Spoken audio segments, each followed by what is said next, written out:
Le permis d'environnement est une autorisation de pouvoir exploiter certaines activités ou installations en Wallonie ou en région Bruxelles-Capitale. Il s'applique tant aux activités industrielles, artisanales, agricoles que commerciales. Il en existe 3 types selon l'impact sur l'homme ou sur l'environnement.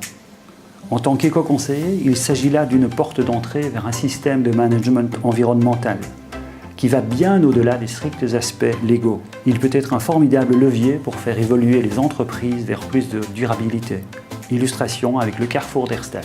C'est dans le cadre du renouvellement du permis d'environnement que nous avons reçu la question, à savoir ce que nous faisions des invendus alimentaires. Chez Carrefour, depuis plus de 10 ans, les invendus alimentaires, encore consommables mais non commercialisables, sont redistribués aux banques alimentaires.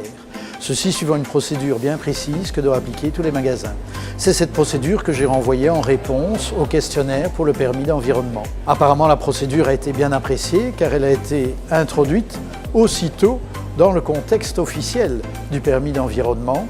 Et puis par la suite, elle a fait son bonhomme de chemin puisqu'elle est arrivée jusqu'au niveau du Parlement wallon. Dans les années qui ont suivi, il y a eu des répercussions au niveau juridique. La région wallonne a sorti un arrêté du gouvernement imposant des conditions sectorielles, donc une obligation en matière de dons des invendus alimentaires pour les établissements de plus de 2500 m², plus tout ce qui s'est passé à l'étranger, puisque l'information a circulé et ça a fait des émules, on va dire, dans d'autres institutions qu'en région wallonne. Que ce soit le permis d'environnement, voire d'autres législations, elles sont plus que nécessaires, parce qu'elles permettent au plus grand nombre d'avoir accès à ces sujets et peut-être de mettre pied pour la première fois dans les matières environnementales, comme dans d'autres, ce qui est un plus pour la société.